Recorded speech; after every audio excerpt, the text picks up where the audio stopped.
here from Rain Country. God is good all the time. Well, I'm here today to talk about, are keeping chickens really that hard? Now, there are a lot of people that will tell you that chickens are the easiest farm animals to raise and take care of. And generally speaking, I would say that was true. But I have to be honest right up front, chickens are the only farm animal I have ever had.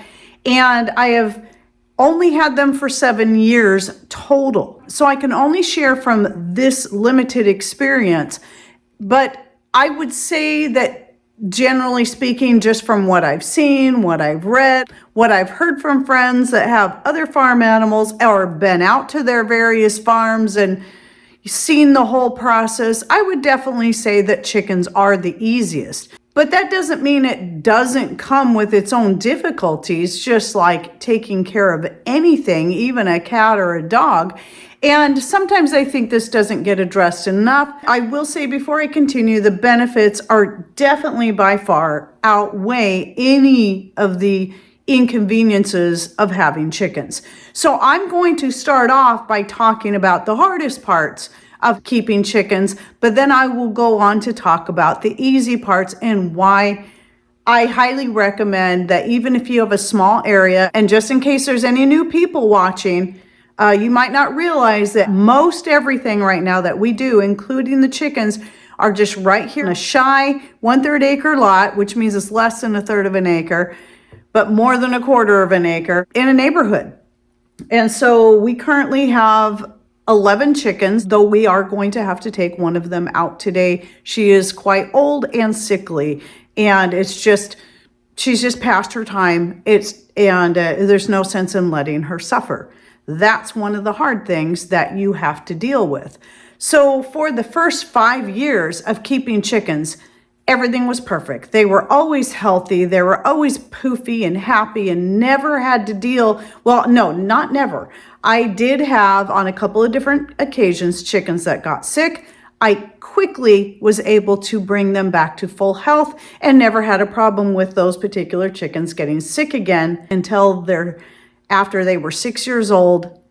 They were just old and it was time for them to go. And I learned what an old chicken looks and acts like. And that was very difficult because they were not only my egg givers, not only my garden tillers and slug control, they were also my pets. And so that was a difficult thing for me to face. But that is one of the hardest parts, that there is going to come a point where it is just time for you to take them out. I did have one chicken die naturally of old age. I watched her for a while because I wasn't sure what was going on. And then when I looked it up, the things I saw, like her comb turning purple, there were 2 of them that did that. Their combs turned purple and they just started getting listless and lethargic and falling asleep on their feet when they should have been walking around and doing things. And so I knew there was something wrong, but I wasn't sure what it was. But when I looked it up, come to find out, it was old age. And I wasn't really sure what to do. And one of them did just die. Basically, she died of a heart attack. That's just what happens.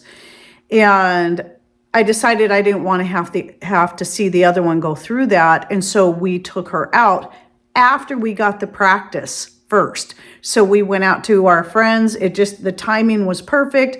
Our friends have a farm. They have a lot more chickens than we do. They also now have sheep and they have ducks and they've done turkeys and they're going to get turkeys again. So they have a lot more experience with this. And so Patrick bought a chicken plucker just to make the job easier because they had a lot of chickens and ducks they needed to take out. And we took that out there.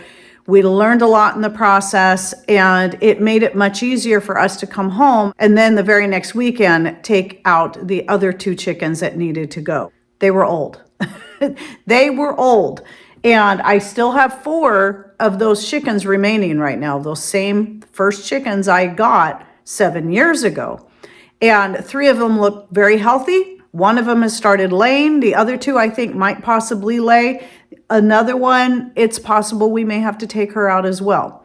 The other chicken we have to take out that I'm hoping to get done today is she's a black sex link. She is 5 years old. So I have 3 black sex links. All of them are 5 years old. The other 2 look fine. But this one, she just has been very sickly for the past few months. I nurse her back to health. She seems to do good. Then she goes right back to being sickly again. So now I'm watching her comb turn purple. That means she's just old. It's time to take her out. One thing you got to know that if you're getting dual purpose birds, which was one of the reasons why we went with Buff Orpingtons, is because not only are they a very sweet and cuddly kind of bird, they're also a great dual purpose bird, which means they're good layers, but they also have a lot of meat on them. However, once chickens get, I think I don't remember if it's after they get past a year old or 2 years old, their meat gets pretty tough. And when I say tough, I mean, it wasn't what I thought people meant by tough. Yes, it's tough as far as eating it, but you can cook the meat in such a way.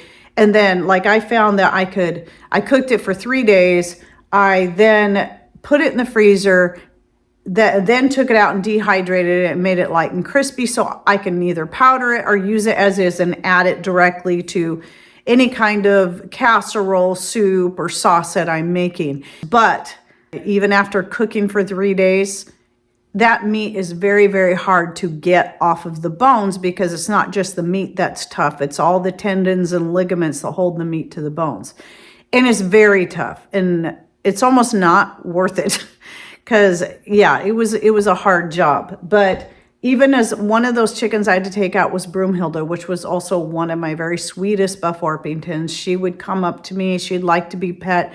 And I loved her so much. And that was very difficult for me. Now, I had Patrick do the actual killing, but I did help with the butchering, the cutting up and, gutting and all that. Once they've been put down, the rest of it does get easier. It's just a matter of learning how to do it, the proper steps you need to take. And having that experience with our friends and being taught definitely made it so much easier to do. And my hard part is just seeing any animal suffer at all. But once they're put down, they're no longer suffering. You don't have to worry about it. And Broomhilda, she was named Broomhilda because she didn't start off being one of my sweetest chickens. She bit me really hard one time when in her first year. And I'm like, you're going to be named Broomhilda. But then she became one of my sweetest chickens. And so that while that was very difficult, it was also very difficult watching her suffer because there was clearly something wrong that we could not fix. And when we gutted her, we found there was something in there that was just really twisted up. Now, it's possibly she may have had a bound egg at one time and it really screwed things up in there. And even though she finally passed the egg, things never healed properly. So she wasn't able to stand for a very long time. She had a very difficult time walking. And so she'd spend most of her time under a shrub in the backyard. She ate fine. She pooped fine. So that's the only thing I could figure out that happened to her. So this is probably the hardest part about having chickens is you will have chickens that will from time to time get sick, or if you're like us and you just let them go ahead and live out their life and then decide to butcher them, they're going to get old and they're going to be more likely to have problems. Now, I'm not sure now that we're starting to we have a rooster and we're going to be adding more young chickens to our flock on a regular basis. I may not allow my chickens to get that old. I may just decide to butcher them every 2 years, let them have a good, healthy life for two years or so, and then take them out. Just because the meat is really hard to get off those bones, but just because there's that point where it almost seems like it's not worth it. But when you have a good layers, it's really hard taking them out anyway, because they're good layers, because my black sex links have been really good layers too. Even though I was told they were only supposed to lay for 2 years, they laid clear up until their 4th year, and then I've got 2 laying now. So it's just the sick one that's not laying. And they're 5 years old now. So then the other difficult part is, and this is the very first steps that you have to take before you even get chickens, is making sure that you have a good, secure coop for them. And what you choose to do is going to have to be up to you. A lot of people use chicken tractors, but where we live and where we get all this rain, and on doing all this on such a small space, we needed a good, solid, secure coop that nothing could get into. We do have some videos. We do have a whole series of videos of the chicken coop that Patrick did. We did at the end of 2016 and in the spring of 2017, where Patrick finished out the coop. We have a playhouse that Patrick had built for the boys when they were little. And so it was an elevated playhouse. And so we had all the space underneath that we were going to use for storage and whatnot. And one time we thought about putting a sandbox, and we had all these ideas that never really came to fruition. But when we decided on chickens, that became the perfect area to put the chickens. And so Patrick put in a concrete foundation so nothing could dig under, because let me tell you, raccoons are very tenacious and they will do what it takes to get to a chicken. So if they can pull boards off the side of chicken coops, they will do it. And it has happened around here, not to ours, because it would be impossible for them to pull the boards off, or they will dig under, and so will other animals. So you got to make sure they cannot dig under your chicken coop.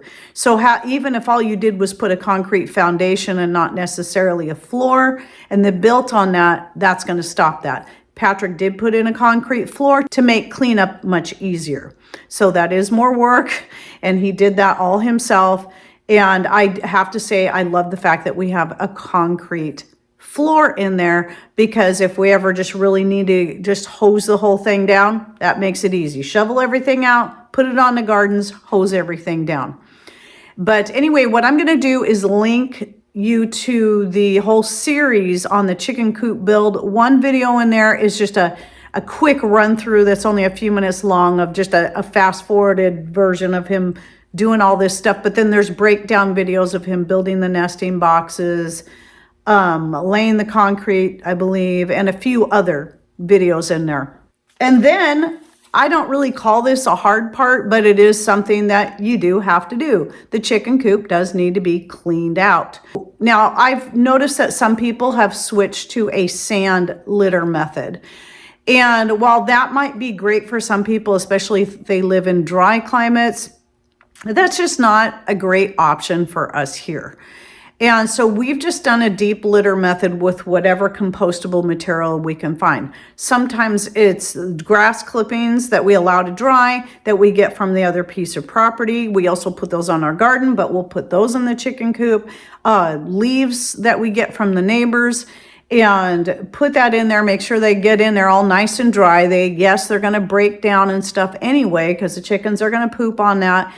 And then it's a deep litter method, so we put it in pretty good layer. And then straw also that we get from the nursery, but that's so much more expensive. So we try to put as much free material in there as possible.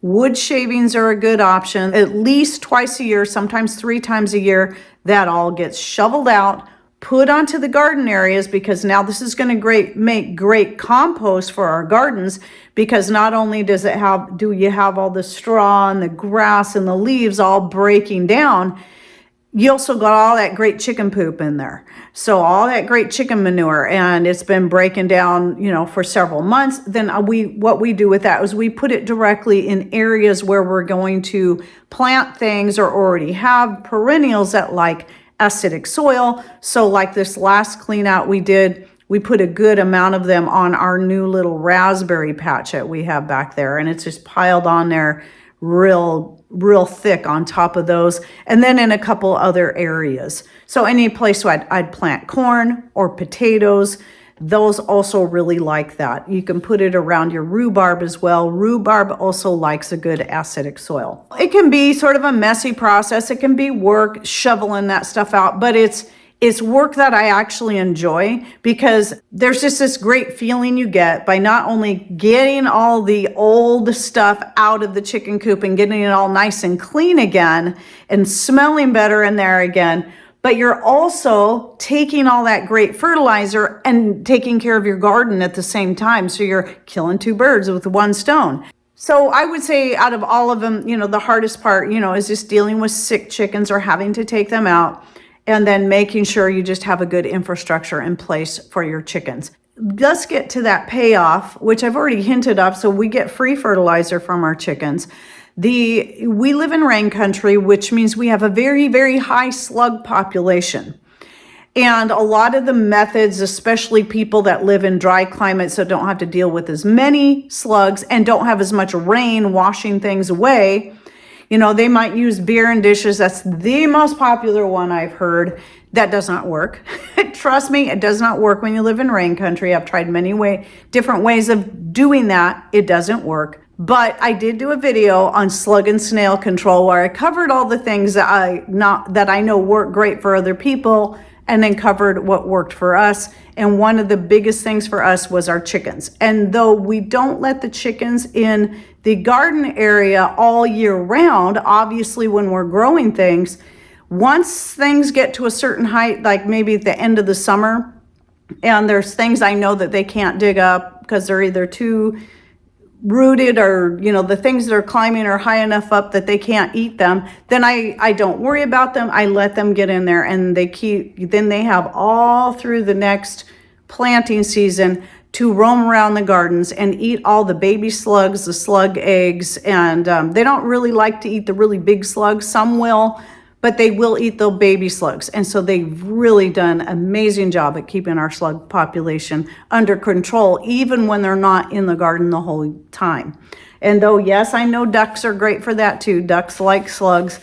We don't want ducks. So that's just not an option for us. So you can, and if you have chickens that don't seem to like slugs, you can train them at a young age, which is what I did. That was an important thing for me. So when they were still chicks, I would go get a slug. I would cut them, it's gross, but I would cut it up into smaller pieces to make it easier for them to handle and feed it to them fresh. And they would eat it. And then I had slug eating chickens, and it's been great. So I have that, plus the obvious thing of having the eggs. So that was the most important thing, was just always being able to have our own eggs and knowing what we're feeding our chickens, knowing what they're actually eating, and knowing the eggs that we're getting from them are healthy eggs because they're getting organic feed. They're able to free range as much as we can possibly allow them in our area and get as many worms and bugs and bug eggs and larvae and whatever it is they can find, because chickens are not vegetarians, which is why I would never trust eggs from a store that were from chickens that were given a vegetarian diet, because chickens are not meant to be vegetarians. They need those worms. They will even eat baby rats and mice. They will just gobble them right down. So they're not vegetarians and they will eat any meat you give them. They love meat and they need that protein, but they're also good for cleaning up compost. So what I do is, because we don't actually have a compost pile or a compost bin, all compost just gets thrown into the garden areas. And they'll get thrown specifically into the areas where the chickens can get to it if I know it's stuff the chickens will eat. So the chickens will clean that up, and any bits and pieces the chickens don't like get left behind to compost down into the soil the way it happens in nature. That's why everything just gets thrown right on top of the soil, just like it happens in nature, and it breaks down into the garden along with the chicken poop. And then they're always tilling. They're always tilling and keeping stuff tilled up. And they do help keep the weeds and grass down out of your garden when you allow them to roam in there through the time of the year where you don't have things specifically growing. And they've been a real benefit in that way.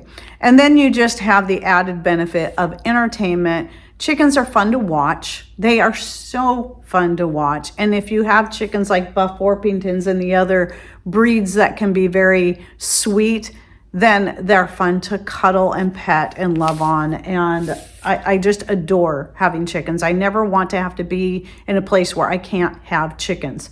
Now, I want to show you real quickly right here some things I recommend. I do have several different videos, like on making your own chicken scratch. I don't make my own feed because we have a great place. On those rare occasions we get into town, we stock up on it where we can get an organic, non-GMO feed that is locally grown for a great price. It's like $25 for a 50-pound bag. And that is a super great deal, because I was getting the scratch and peck, a lot more money for that. It is organic, non-GMO, but this is actually local. And the reason it's so cheap is, though, even though it's organic and it's all organically grown, they did not go through the whole expensive process of getting the USDA certification. And that's why organic stuff is so expensive, is that you're paying for the certification. That's what you're paying for, just so the government can put their stamp of approval, which when you find out what they consider organic, I actually trust real people better than what they have to say when it comes to that. I do have videos on the scratch though that I make, and I have videos on herbs that I use for my chickens and how, and making vinegar out of different herbs that I then put in their water to help keep them healthy. It helps with their digestion. It helps with different ailments that they can have. And so I have dried herbs that I will put directly into their feed, just mix it right in there. Then I have a chicken medicine that I use whenever there may be an issue, and I have a video on this. It's very simple. This particular one is my oldest one, and so all this is homemade vinegar, walnut hulls, and garlic. My newest one I haven't started using yet, that I did the video on. I did add some of these same herbs that I then powdered up and put them into the extract, and then just let it extract for several months, and I don't strain it out. I leave everything in there.